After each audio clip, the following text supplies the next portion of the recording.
ನಿಖರವಾಗಿ ಹಾಗೂ ನೈಜ ಸುದ್ದಿಗಳಿಗಾಗಿ ವೀಕ್ಷಿಸಿ ಸತ್ಯ ಸುದ್ದಿ. ನಮಸ್ಕಾರ ವೀಕ್ಷಕರೇ, ಸತ್ಯ ಸುದ್ದಿಗೆ ನಿಮಗೆ ಸ್ವಾಗತ. ದಾವಣಗೆರೆ ಜಿಲ್ಲೆಯಲ್ಲಿ ದಕ್ಷಿಣ ವಿಧಾನಸಭಾ ಕ್ಷೇತ್ರಕ್ಕೆ SDPI ಅಭ್ಯರ್ಥಿ ಅಫ್ಸರ್ ಕುಡ್ಲಿಪೇಟೆಗೆ ಹಾಗೂ ರಾಜ್ಯ SDPI ಅಧ್ಯಕ್ಷರಾದ ಮಜೀದ್ ಸಾಹೇಬರು ನಮ್ಮ ಜೊತೆಗಿದ್ದಾರೆ. ಈ ಚುನಾವಣೆ ಬಗ್ಗೆ ಅವ್ರ ಹತ್ರ ಮಾಹಿತಿಗಳು ಯಾಕನ ಬನ್ನಿ. ಸರ್ ನಮಸ್ತೆ. ಸರ್, ಈ ದಕ್ಷಿಣ ವಿಧಾನಸಭಾ ಕ್ಷೇತ್ರದ ಚುನಾವಣೆ ಹಾಗಾಗಿ SDPI ಇಂದ ಅಫ್ಸರ್ ಕುಡ್ಲಿಪೇಟ್ ಅಂದ್ರೆ ನಿಮ್ಮ ರಾಜ್ಯ ಪ್ರಧಾನ ಕಾರ್ಯದರ್ಶಿ, ಈ ಚುನಾವಣೆ ನೋಡಿದ್ರೆ ತ್ರಿಕೋನ ಚುನಾವಣೆ ಸ್ಪರ್ಧೆ ಕಾಣ್ತಾ ಇದೆ.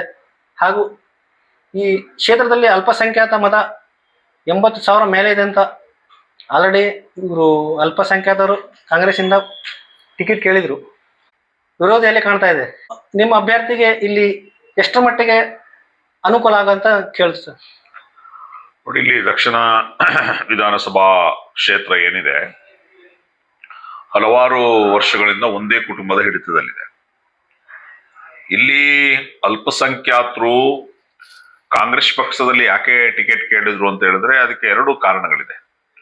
ಒಂದು, ಈ ಕ್ಷೇತ್ರದಲ್ಲಿ ಸುಮಾರು 87,000 ಮುಸಲ್ಮಾನರು, ಆಮೇಲೆ ಒಂದು 7,000 ಕ್ರಿಶ್ಚಿಯನ್ನರು, ಜೈನರು, ಅಂದ್ರೆ ಅಲ್ಪಸಂಖ್ಯಾತ ಒಂದು ಹೆಚ್ಚು ಕಡಿಮೆ 1,10,000 ಇದೆ.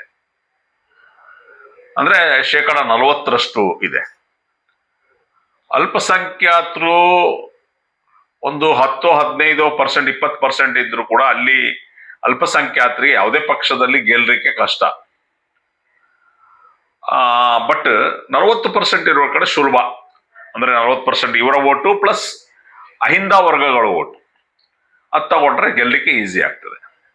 ಅಂದ್ರೆ ಈ ಕ್ಷೇತ್ರದಲ್ಲಿ 90% ಅಹಿಂದ ಮತದಾರರಿರೋದು, ಅಲ್ಪಸಂಖ್ಯಾತರು, ಹಿಂದುಳಿದವರು ಮತ್ತು ದಲಿತರು, SC ST ಸಮುದಾಯ ಸೇರಿ ಇಷ್ಟು ದೊಡ್ಡ ಜನಸಂಖ್ಯೆರು ಅಹಿಂದ ಸಮುದಾಯರು ಒಂದು ಅಲ್ಪಸಂಖ್ಯಾತರಿಗೆ ಕೊಡಿ ಅನ್ನುವಂಥದ್ದು ಸಹಜವಾದಂತ ಒಂದು ಡಿಮಾಂಡ್. ಸಾಮಾಜಿಕ ನ್ಯಾಯದ ಪ್ರತಿಪಾದನೆ ಮಾಡುವಂತ ಯಾರಾದ್ರೂ ಕೂಡ ಅದನ್ನು ಕೊಡಬೇಕು.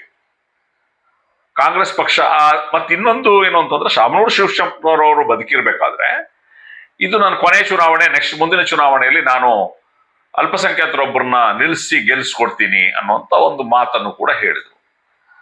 ಅದು ಅಲ್ಪಸಂಖ್ಯಾತರು ಅದನ್ನೇ ಡಿಮಾಂಡ್ ಮಾಡಿದ್ರು. ಅಲ್ಪಸಂಖ್ಯಾತರ ನಮ್ಮ ಮಂತ್ರಿಗಳು, ಶಾಸಕರು ನಿಯೋಗವಾಗಿ ಕಾಂಗ್ರೆಸ್ಗೆ ತುಂಬಾ ಒತ್ತಡವನ್ನು ತಂದ್ರು.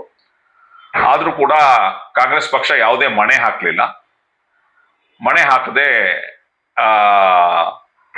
ಇದನ್ನ ತಿರಸ್ಕರಿಸಿದ್ರು.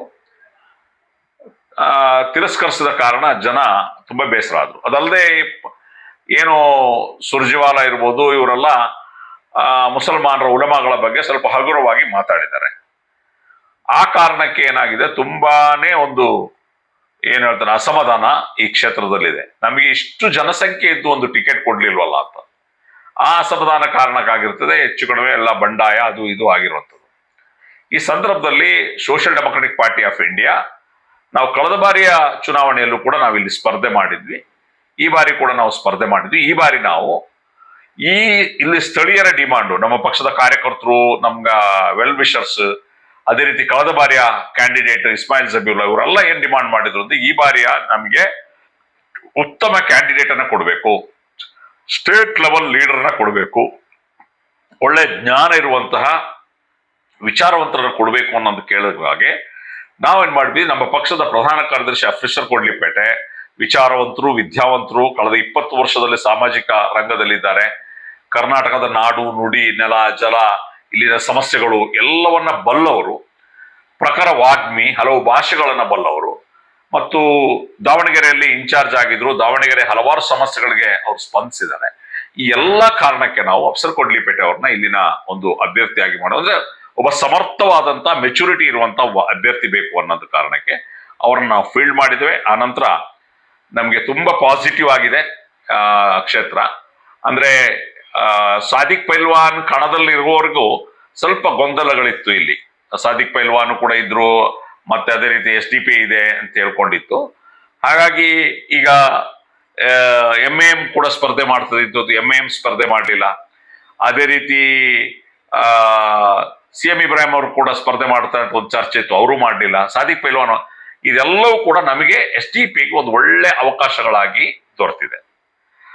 ಎರಡನೇ ವಿಚಾರ, ನಮಗೆ ಬರೀ ಅಲ್ಪಸಂಖ್ಯಾತರ ಮತಗಳು ಮಾತ್ರ ಅಲ್ಲ, ಅಹಿಂದ ವರ್ಗಗಳ ಮತಗಳು, ಅದೇ ರೀತಿ ಏನು ದಲಿತ ಸಮುದಾಯಗಳ ಮತಗಳು ಬರ್ತದೆ. ಯಾಕಂದ್ರೆ ದಲಿತರ ಪರವಾಗಿ ದೊಡ್ಡ ಮಟ್ಟದ ಹೋರಾಟವನ್ನು ನಾವು ಮಾಡಿದ್ದೇವೆ. ಈಗ ನಮ್ಮ ರಾಜ್ಯ ಉಪಾಧ್ಯಕ್ಷರು ದೇವನೂರು ಪುಟ್ಟರಂಜನ್ ಅವರು ನಮ್ಮ ದಲಿತ ಸಮುದಾಯಕ್ಕೆ ಸೇರಿದವರು, ನಮ್ಮ ರಾಜ್ಯ ಪ್ರಧಾನ ಕಾರ್ಯದರ್ಶಿ ಭಾಸ್ಕರ್ ಪ್ರಸಾದ್ ಅವರು ನಮ್ಮ ಪ್ರಧಾನ ಕಾರ್ಯದರ್ಶಿ ಆಗಿದೆ, ಅಂಗಡಿ ಚಂದ್ರು ಅವರು ಇದ್ದಾರೆ. ಈ ರೀತಿ ನಾವು ಕೂಡ ಹಲವು ದಲಿತ ಪರ ಹೋರಾಟದಲ್ಲಿ ಮುಂಚೂಣಿಯಲ್ಲಿದ್ದೀವಿ. ವಿಶೇಷವಾಗಿ ಒಳ ಮೀಸಲಾತಿ ಹೋರಾಟದಲ್ಲಿ ಸಾಮಾಜಿಕ ನ್ಯಾಯದ ಬದ್ಧವಾಗಿ ಏನು ಅಸ್ಪೃಶ್ಯ ಸಮುದಾಯವಿದೆ, ಕಳೆದ 30 ವರ್ಷಗಳಿಂದ ಏನು ಈ ಮಾದಿಗ ಸಮುದಾಯ ಒಳ ಮೀಸಲಾತಿ ಹೋರಾಟ ಮಾಡ್ತಾ ಇದೆ, ಅವ್ರಿಗೆ ಅದು ನ್ಯಾಯಬದ್ಧವಾದಂತಹ ಹಕ್ಕು, ಅದು ಸಂವಿಧಾನಬದ್ಧವಾದಂತಹ ಹಕ್ಕು, ಅದನ್ನು ನೀಡಲೇಬೇಕು ಅನ್ನೋಂಥ ಒತ್ತಡವನ್ನ ಹಲವಾರು ವರ್ಷಗಳಿಂದ SDP ಕೂಡ ಮಾಡಿದೆ. ಕಳೆದ 2 ವರ್ಷಗಳಿಂದ ಬೆಳಗಾಂನ ಚಳಿಗಾಲದ ಅಧಿವೇಶನದಲ್ಲಿ ನಾವು ಒಂದು ಚಲೋ ಬೆಳಗಾವಿ ಅಂಬೇಡ್ಕರ್ ಜಾಥಾ ಅಂತ ಹೆಸರಿನಲ್ಲಿ ಒಳ ಮೀಸಲಾತಿಯ ಜಾರಿಗಾಗಿ ಹೋರಾಟವನ್ನು ಮಾಡಿದ್ದೇವೆ. ಅಫ್ಸರ್ ಕೊಡ್ಲಿಪೇಟೆ ಅವರು, ಭಾಸ್ಕರ್ ಪ್ರಸಾದ್ ಅವರು, ನಾವುಗಳೆಲ್ಲ ನೇತೃತ್ವ ವಹಿಸಿದ್ವಿ.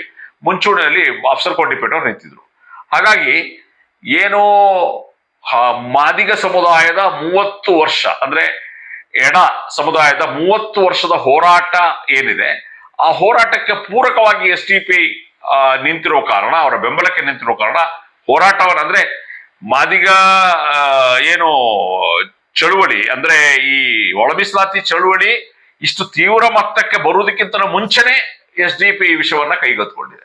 ಹಾಗಾಗಿ ಅವರ ಮತವು ಕೂಡ ಬರ್ತದೆ. ಒಟ್ಟಲ್ಲಿ ಅಹಿಂದ ವರ್ಗಗಳ ಒಬ್ಬ ಉತ್ತಮ ಅಭ್ಯರ್ಥಿಯಾಗಿ ನಮ್ಮ ಅಫ್ಸರ್ ಕೊಡ್ಲಿಪೇಟೆ ಅವರು ಹೊರಹೊಮ್ಮಿದ್ದಾರೆ. ಪ್ರಗತಿಪರರು ಎಲ್ಲರೂ ಕೂಡ ನಮ್ಮ ಬೆಂಬಲಕ್ಕಿದ್ದಾರೆ. ಖಂಡಿತವಾಗ್ಲೂ ನಾವು ಇಲ್ಲಿ ತ್ರಿಕೋನ ಸ್ಪರ್ಧೆ ಇದೆ, ನೀವು ಹೇಳಿದಾಗೆ ತ್ರಿಕೋನ ಸ್ಪರ್ಧೆ ಇದೆ. ತ್ರಿಕೋನ ಸ್ಪರ್ಧೆ ಇದ್ರೂ ಕೂಡ ಗೆಲುವು ನಮ್ಮದಾಗ್ತದೆ. ಯಾಕಂದ್ರೆ 3 ಕ್ಯಾಂಡಿಡೇಟ್ ನ ಕಂಪೇರ್ ಮಾಡಿದ್ರೆ ನಮ್ಮ ಕ್ಯಾಂಡಿಡೇಟ್ ಎಲ್ಲ ವಿಚಾರದಲ್ಲೂ ಕೂಡ ಅತ್ಯುತ್ತಮ ಒಂದು ಅಭ್ಯರ್ಥಿಯಾಗಿದ್ದಾರೆ. ಅಕಸ್ಮಾತ್ ಕಾಂಗ್ರೆಸ್ನವರು ಅಲ್ಪಸಂಖ್ಯಾತರಿಗೆ ಅಂದ್ರೆ ಅದರಲ್ಲಿ ಮುಸ್ಲಿಮ್ಸರಿಗೆ ಟಿಕೆಟ್ ಕೊಟ್ಟಿದ್ರೆ ತಾವು ಈ ಕ್ಷೇತ್ರಕ್ಕೆ ಅಭ್ಯರ್ಥಿ ನಿಲ್ಲಿಸಿದ್ದ?